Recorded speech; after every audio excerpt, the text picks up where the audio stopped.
Buenas tardes.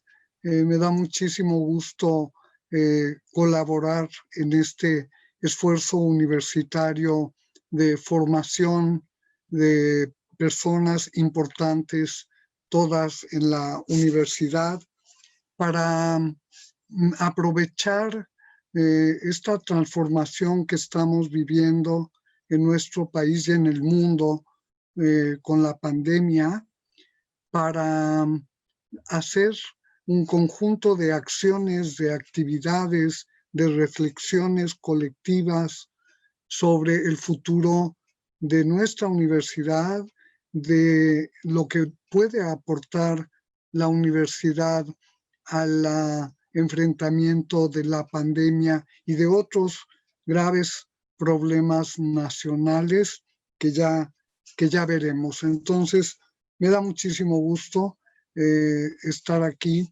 en mi alma mater y decirles que hace muchos años a Rosario Castellanos le hubiera parecido asombroso que hubiera un curso para directores, directoras, académicos de estudios administrativos en la UNAM. Se habría asombrado, porque a ella le costó un montón de esfuerzo abrir la primera cátedra, el primer seminario pequeño, reducido a un grupito de estudiantes en la Facultad de Filosofía y Letras.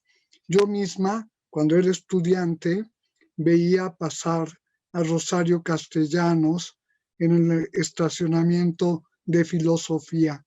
Iba sola, no había nadie con ella. Y esa imagen no se me va a olvidar nunca.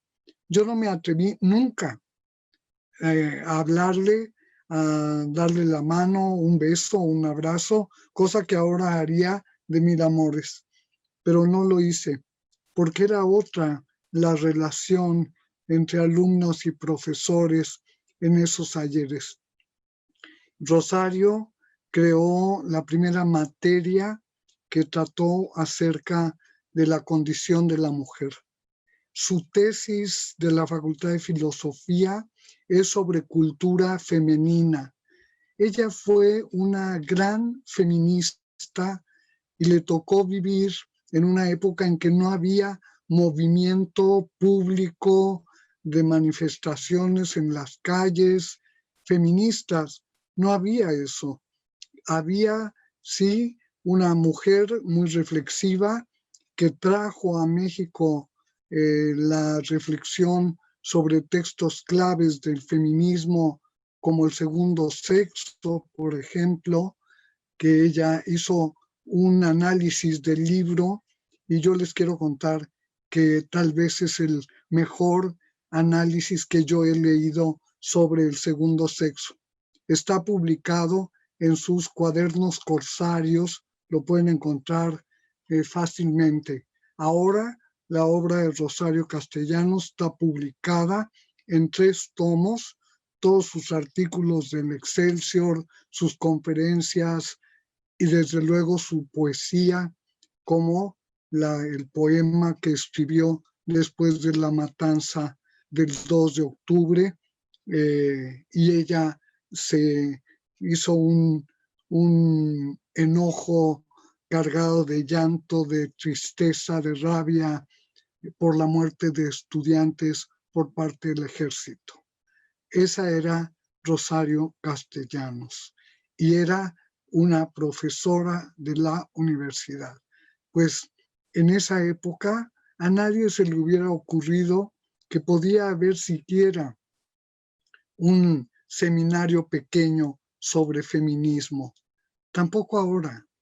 Ahora no toda la gente se plantea el tema de aprender feminismo, pero hay centenas de miles de mujeres jóvenes en este país que quieren saber qué es el feminismo, quieren saber la historia del feminismo, quieren saber filosofía feminista, quieren hacer sociología, antropología, economía, medicina todo con esa visión feminista.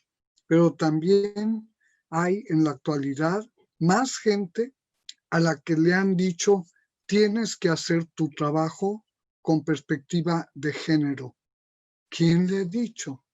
Le han dicho, bueno, instituciones internacionales han hecho recomendaciones a nuestro país acerca de la urgencia de que México adopte la perspectiva de género para la democracia y para la gobernanza democrática también. Es más, hoy en el mundo mundial no puede pensarse en el desarrollo sin perspectiva de género y también no puede pensarse la democracia sin perspectiva de género. Hoy se gobierna obligadamente con perspectiva de género y muchos funcionarios y funcionarias no saben qué es eso.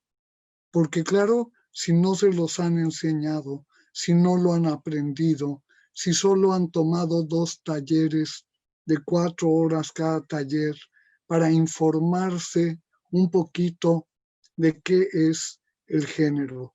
Pero bueno, este paso enorme de la universidad y de otras universidades públicas del país se está llevando a cabo en el cobijo de la ANUYES, que está asumiendo la perspectiva de género para las universidades y las instituciones de investigación científica y difusión de la cultura.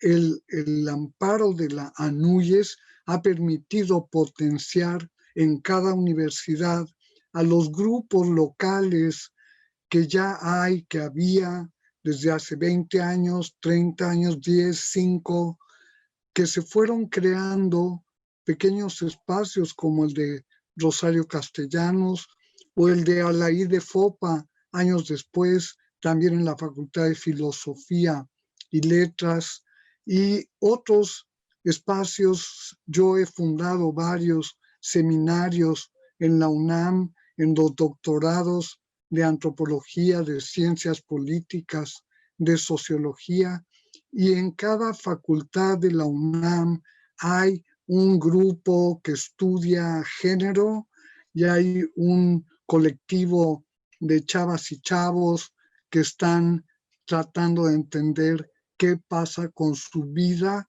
como mujeres y como hombres. La UNAM tiene que actualizarse. La UNAM tiene que incidir con su prestigio y su ejemplaridad en el conjunto de la sociedad. Es más, ya no se vale que digamos de veras, que no entendemos el género o que nos negamos o que lo rechazamos. Me parece notable la corriente que convoca y que llama a enteradas, sobre todo mujeres expertas, intelectuales, que tienen que ver con el feminismo en México para poder montar una formación del tipo de la que estamos llevando a cabo ahora y para impulsar una política estructural de género en la universidad. Nuestra universidad ya ha dado pasos, ha hecho investigación sobre sí misma.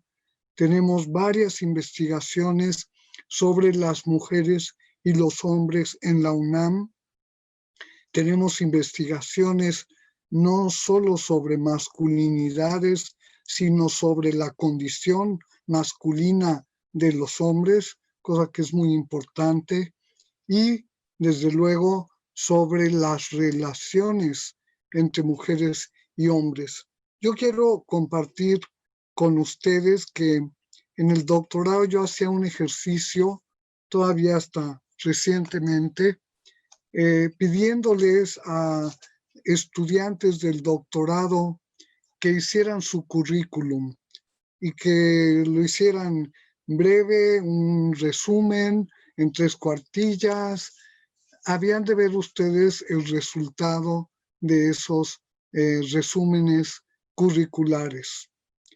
Generalmente, no todo el mundo, pero en una generalidad, las mujeres y los hombres hicieron distinto tipo de currículum, unas muy institucional y otros también, pero sobre todo la diferencia estuvo en las loas que cada género se hizo a sí mismo.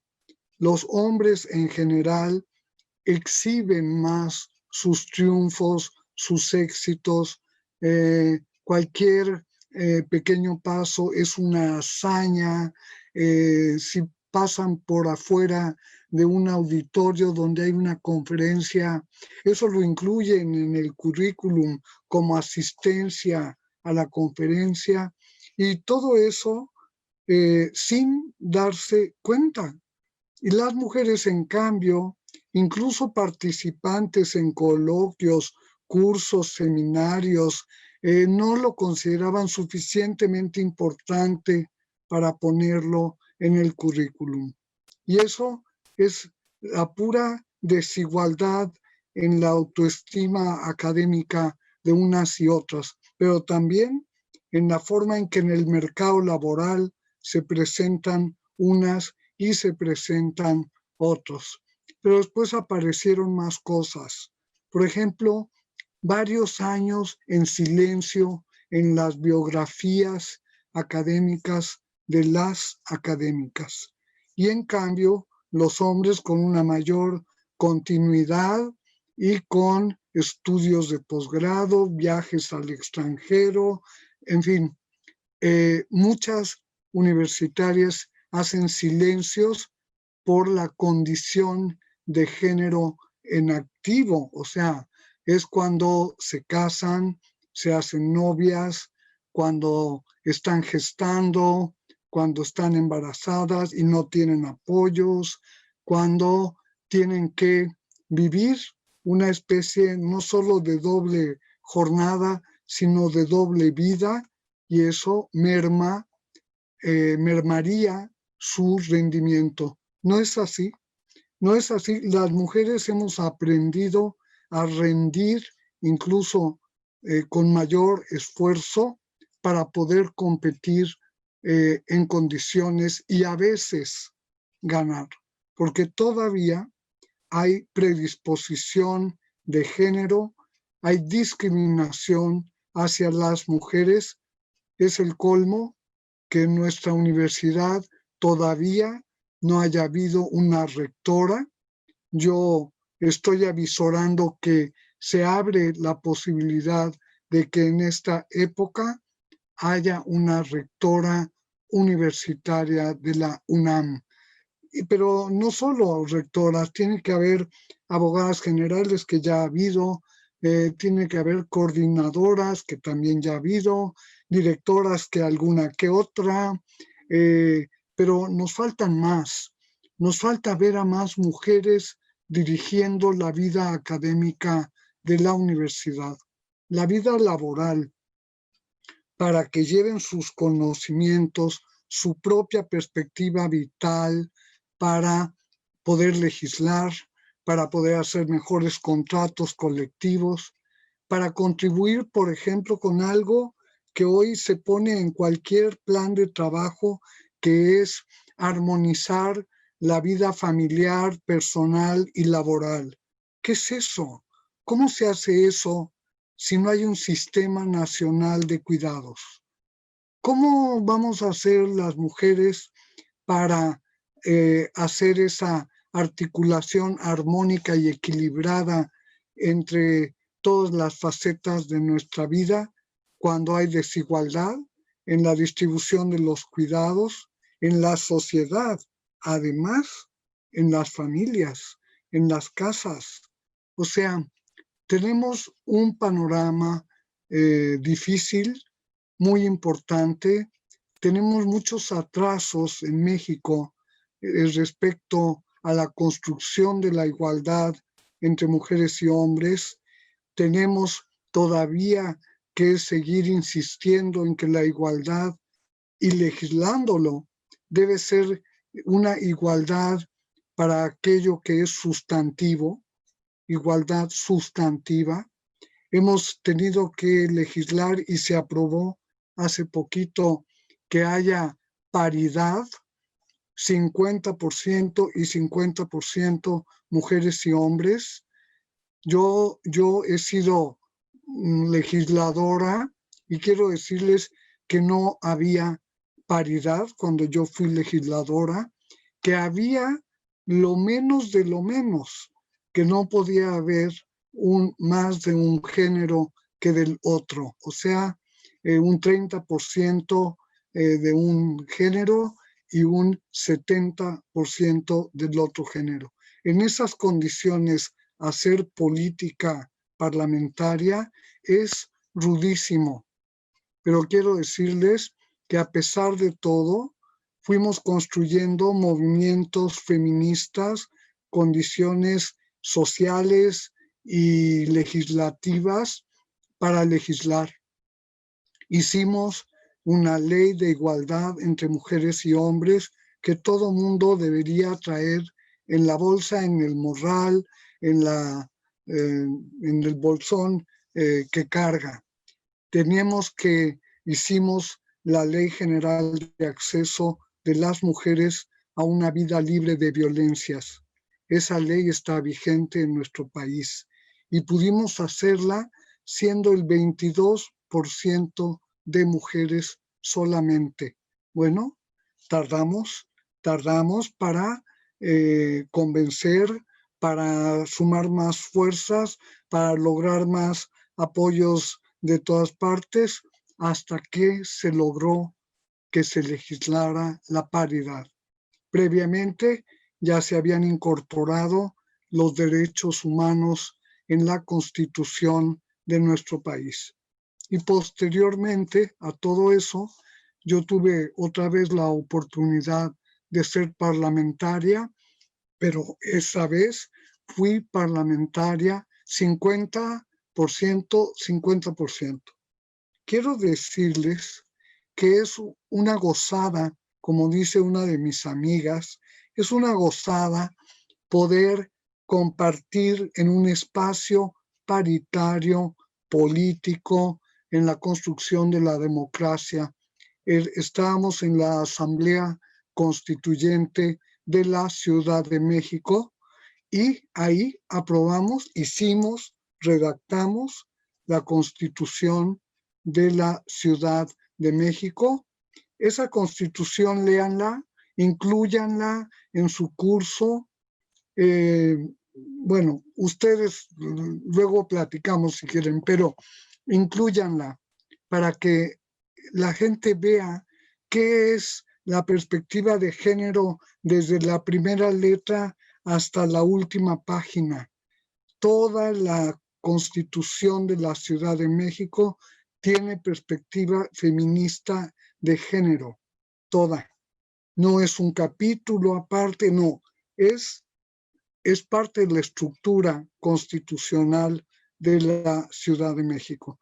Y bueno, la paridad muestra sus bondades.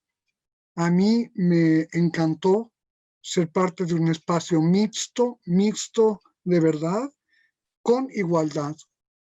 Y eso tenemos que exportarlo de la Asamblea Constituyente, tenemos que traerlo a las universidades, tenemos que expandir esta idea de la igualdad entre mujeres y hombres como el magno principio articulador de la legislación.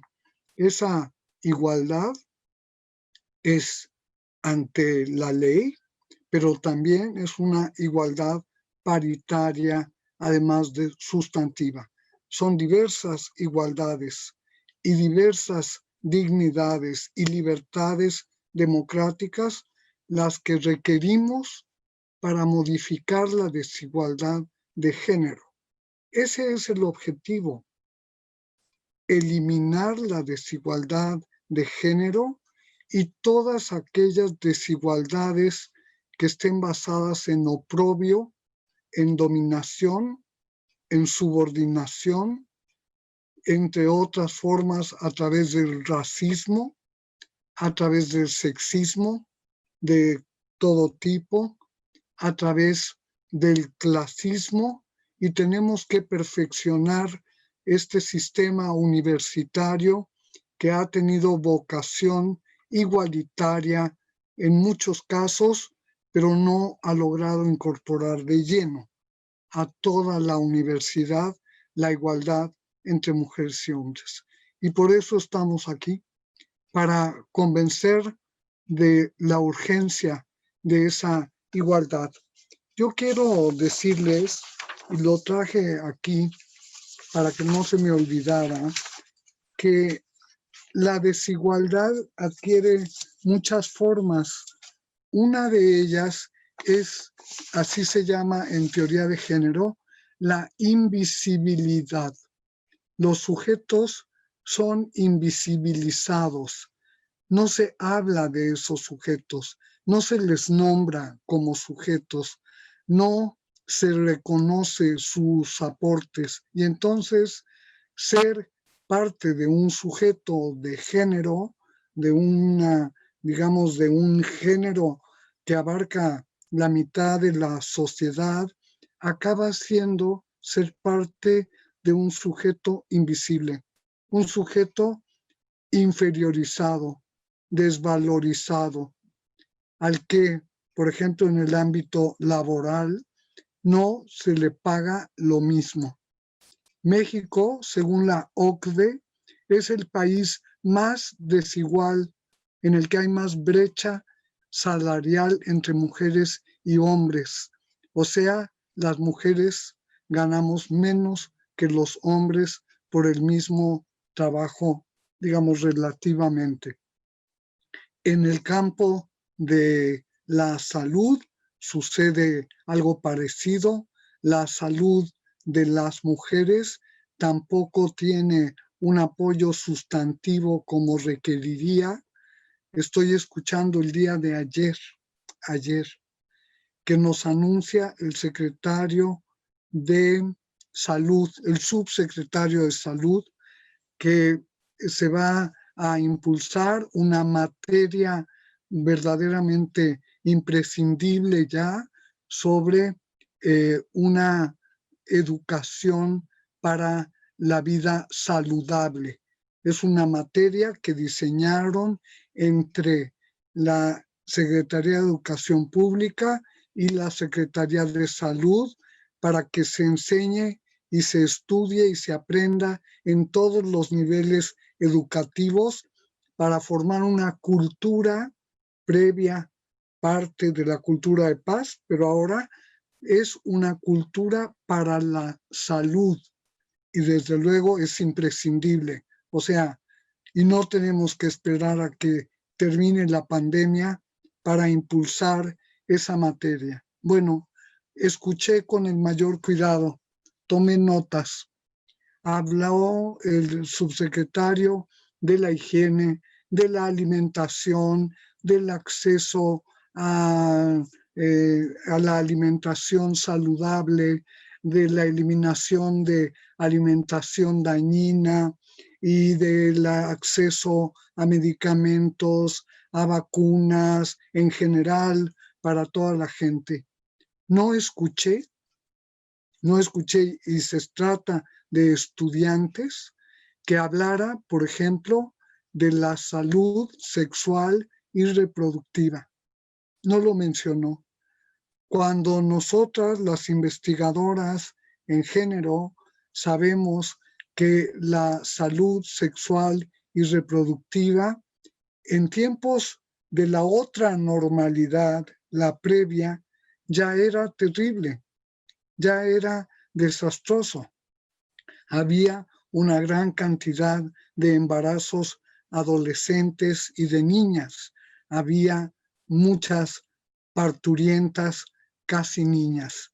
Y bueno, eso era antes. Con la pandemia esperan que unas 20,000 embarazos no deseados culminen en tantos partos de niñas en estos próximos tiempos.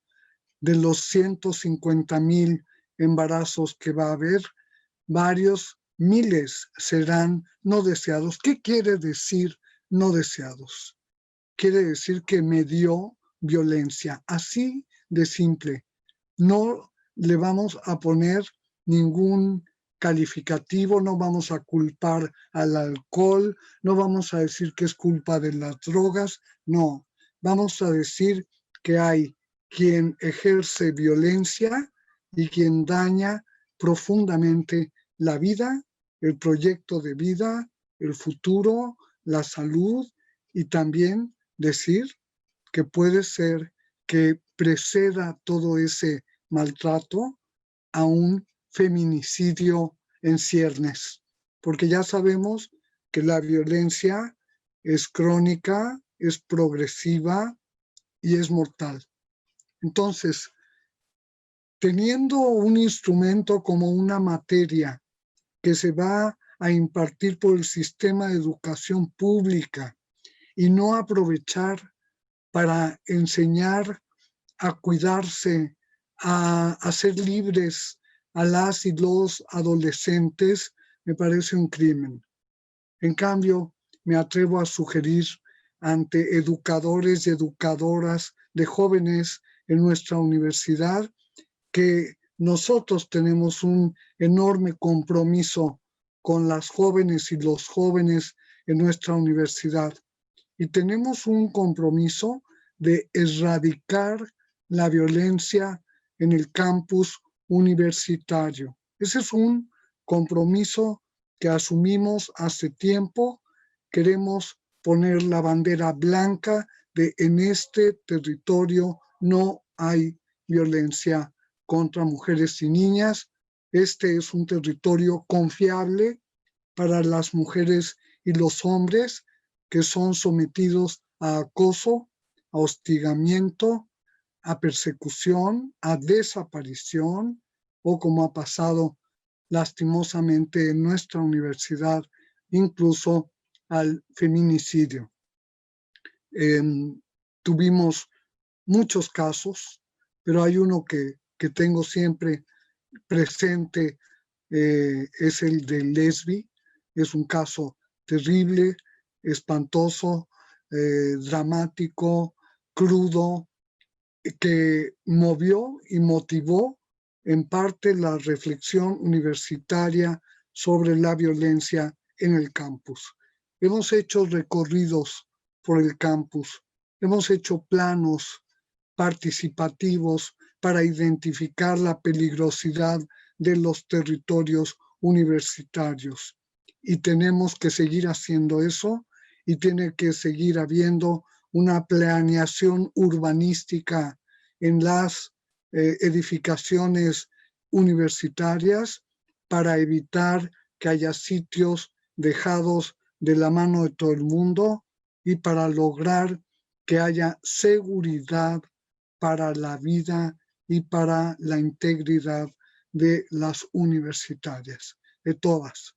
Y también quiero decirlo, para que los jóvenes hombres universitarios tengan el derecho a no ser machos, tengan el derecho porque su universidad los apoya en una cultura no machista, en una cultura feminista de igualdad entre mujeres y hombres. Y ese es un papel nuestro como generación mayor, adultos, como directivos, pero también como eslabón entre el presente, el pasado y el futuro. Eso somos, y tenemos que recoger nuestra tradición y tenemos que enseñarla. Por eso quise empezar hablando de Rosario Castellanos.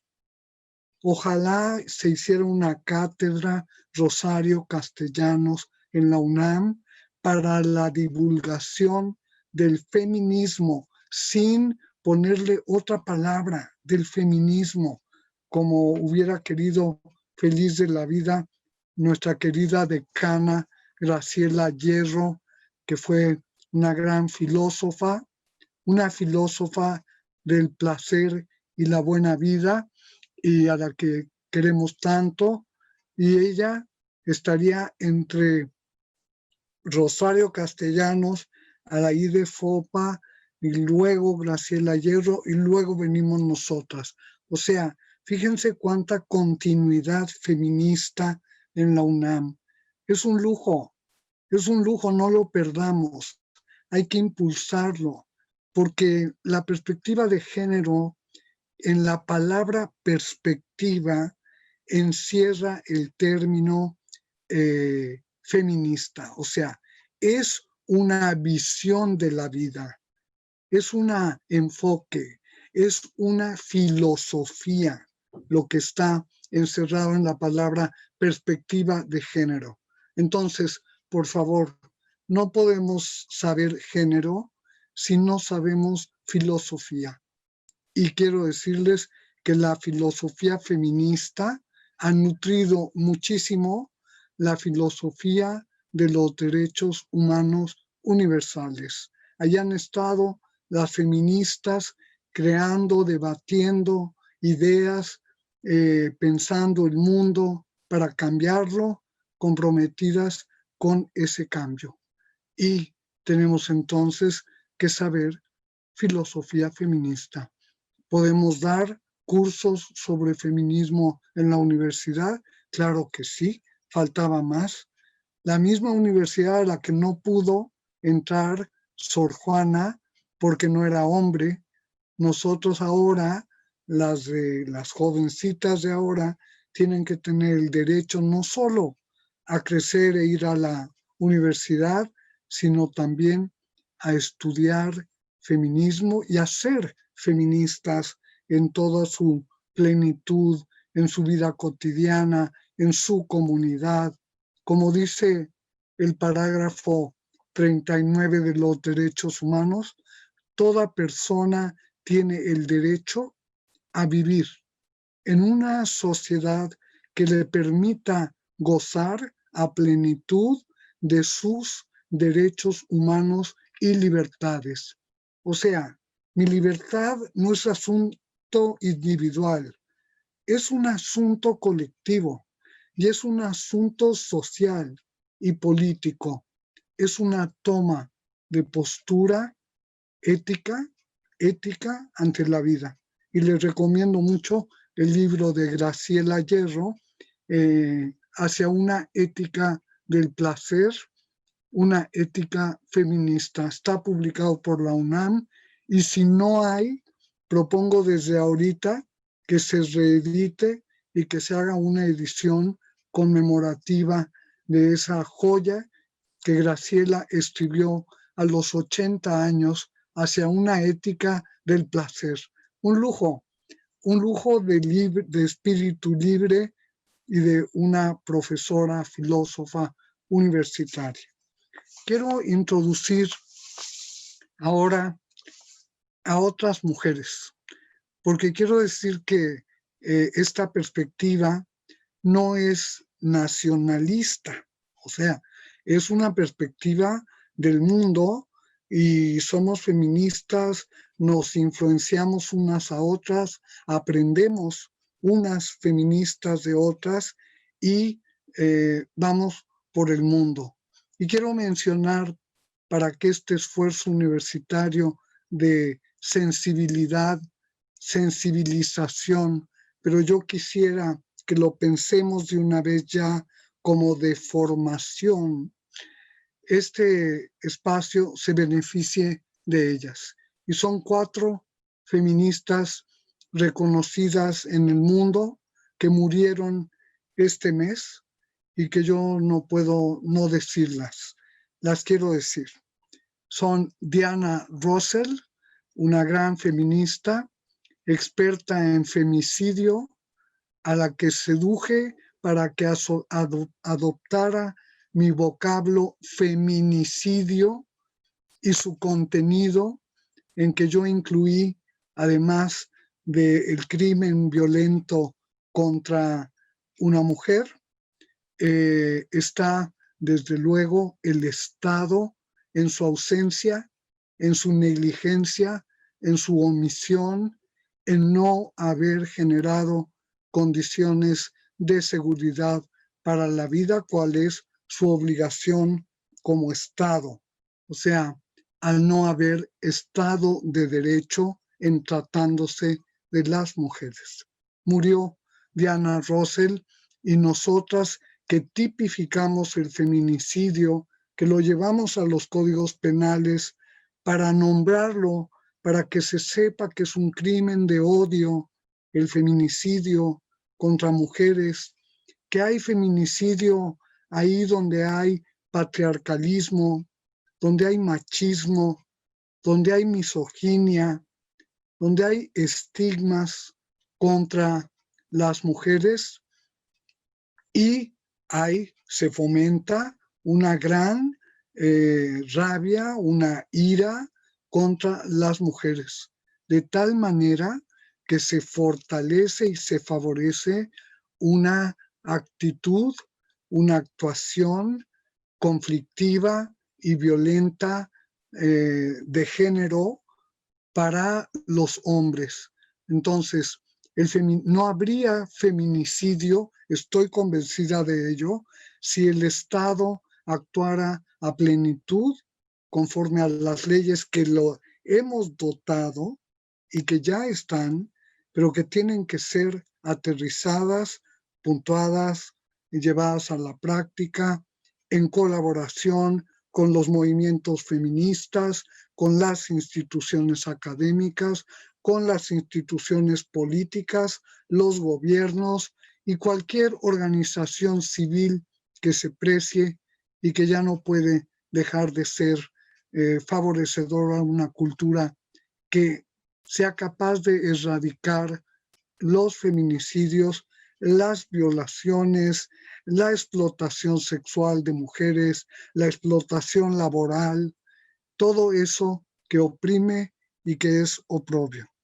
Diana Russell fue estadounidense y le debemos muchísimo en cuanto a nombrar la violencia y venir con nosotras a aprender de nosotras y nosotras de ella. La segunda también es extranjera, es Gisèle Halimi, que fue una feminista francesa que brilló enormemente en los 70s del siglo pasado. Fue socia de Simone de Beauvoir en una asociación civil que fundaron que se llamó Choisir, es decir, elegir, decidir sobre el cuerpo. Ellas vivieron un proceso muy largo de defensa de 4 mujeres que fueron acusadas de homicidio por aborto. Y Gisèle Halimi, abogada feminista, las defendió y logró su exoneración y logró que no fueran culpables.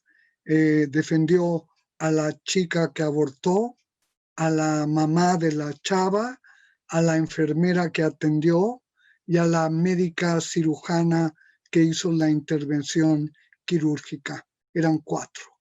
4 que movilizaron a toda Francia en el juicio del siglo, que fue un juicio sobre aborto.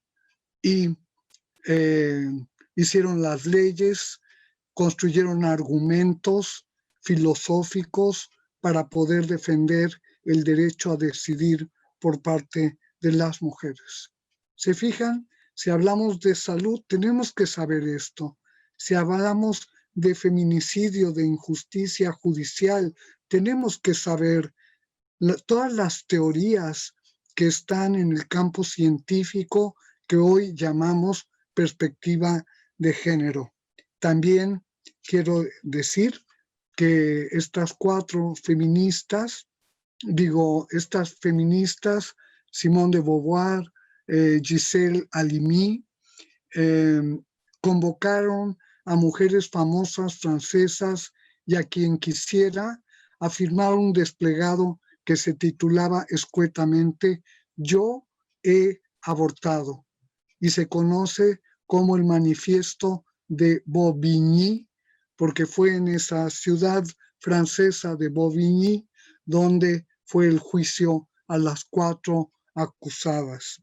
Bueno, de un juicio machista, patriarcal, misógino, se pasó a la construcción del derecho al aborto para las mujeres y las jovencitas. Así fue, y ahora nosotras no le tenemos que decir a nadie si hemos abortado o no, porque ya no estamos en esa perspectiva de confesarnos para dar visos de credibilidad. No es así. Las mujeres tenemos derecho a la intimidad, a la privacidad y al secreto. No tenemos por qué divulgar esas cosas. Pero ellas sí se les ocurrió hacerlo así y fue exitoso para ese momento en ese caso. Otra, la tercera, se llamó Rosana Rosanda. Fue militante del Partido Comunista Italiano y además fue parte del movimiento crítico democrático que transformó ese partido y creó ese movimiento que se conoce en ciencia política como Il Manifesto, que es un análisis crítico de la política y que cualquier universitario tendría que leer. Rosana Rosanda, de la Lombardía, muy cercana a las feministas de la colectiva de mujeres de la Librería de Mujeres de Milán. Ellas han impulsado una política de acción entre mujeres a la que han llamado afidamento. El afidamento es una disposición, una actitud de asociarnos entre mujeres, de tener confianza a mujeres y de apoyar a mujeres por el solo hecho de serlo. Y luego además, con mayor razón, a aquellas mujeres a las que somos afines. En México no solamente avanzó esta posición, nosotras desarrollamos también una convocatoria a la sororidad, que en parte se parece al afidamento, pero no pedimos fe nosotras, pedimos pensamiento crítico, autonomía, libertad y desde luego solidaridad entre congéneres. Eso es para enfrentar al patriarcado, aliadas, unidas por intereses colectivos de género, por intereses sociales más amplios, educativos, como puede ser nuestro caso ahora. Con Gisela Halimi, en mi casa de entonces, le hice una cena de fettuccini al cuitlacoche, que le encantó, y ahí hablamos con ella también de la sororidad en francés. Ella sí lo usaba y en sus cartas me escribía en sororité. También Diana Russell me firmaba sus cartas in sisterhood, o sea, en sororidad. Y Rosana Rosanda, pues fue una extraordinaria mujer. Hay un libro suyo que se llama La mujer del equipaje, porque ella fue la primera parlamentaria europea de Italia, cuando la izquierda no consideraba muy bien llegar a puestos de esa magnitud. Y ella decidió que sí, que era una oportunidad para ir al Parlamento Europeo a impulsar las políticas feministas, y lo hizo. Y además fue ecologista y trabajó mucho para que no se imprimieran las ponencias en papel, para que no acabáramos con los pocos árboles que le quedan al planeta. O sea, además de todo, fue ecologista, ecofeminista. Y bueno, finalmente, la última que murió es la jueza Ginsburg en Estados Unidos, que acaba de morir hace 10 días. Ella fue una mujer formidable, extraordinaria. Sintetizó dos procesos revolucionarios en su propia vida, el de los derechos civiles a las personas negras y el de los derechos a la igualdad entre mujeres y hombres. Feminismo y revolución étnica, revolución frente al racismo y para construir los derechos humanos universales de todas las personas. La jueza Ginsburg estuvo siempre en contra de la pena de muerte, fue una gran pacifista, podría ser uno de nuestros ejemplos en la cultura de paz y desde luego estuvo en contra de todas las formas de violencia contra las mujeres y las niñas. Todas ellas aportaron en su tiempo cosas que hoy están todavía siendo debatidas, pero que tienen más apoyo, sobre todo entre la gente joven. Quiero compartirles que yo estoy muy feliz de ver, bueno, muy preocupada por la pandemia y triste por la pandemia, pero dichosa de ver cómo cuando se inició la pandemia habíamos millones de mujeres en la calle, en todo el mundo, diciendo me too, a mí también. Tal vez como lo hicieron las de Bobigny con el aborto. Es lo mismo, nada más que ahora lo que se ha develado, lo que se ha roto es el tabú del silencio y el secreto en torno a la violación y a la violencia sexual. Y bueno, ha pasado más de medio siglo de entonces y nosotras seguimos construyendo nuestros cuerpos intocables, nuestras mentes libertarias para poder existir en este mundo. Y en México hay una emergencia también importantísima del feminismo contemporáneo. Ahí están las colectivas, los grupos, las redes manifestándose, están presentes en las calles, pero también han hecho plantones, ocupaciones, hay una diversidad de mecanismos para sus formas de reivindicar sus derechos y para denunciar sus denuncias y para exigir sus exigencias. Y hay distintos grupos y corrientes y tendencias, pero como gran movimiento civil paradigmático, el feminismo está en México potente, exigiendo formación. A mí me llaman todo el tiempo a dar cursos a mis compañeras, a mis alumnas, a mis redes. Todas estamos trabajando porque hay una ansia de leer, de estudiar, y hay que saber que el feminismo es ilustrado. Tiene una dimensión ilustrada enorme. Tenemos que saber para poder ser feministas.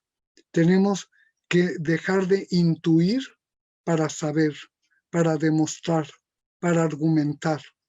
Tenemos que formarnos y ojalá la UNAM con esta experiencia se fortalezca más y puedan ustedes que están en contacto con la gente joven de la universidad puedan ser capaces de responder a su necesidad de caminos a seguir, de búsqueda, de orientación, de respeto, de reciprocidad, en una visión dialógica de la relación con el estudiantado joven de nuestra universidad, y diría yo que con todo el estudiantado, el profesorado y la administración en su conjunto. Necesitamos aceitar a nuestra gran universidad para que sea progresista, para que sea vanguardista, para que defienda el pensamiento laico, para que defienda el pensamiento científico y para que defienda la autonomía universitaria como un tesoro que nos ha permitido avanzar también desde una perspectiva feminista como lo estamos haciendo ahora. Por la vida y la libertad de las mujeres y las niñas, muchas gracias. Gracias.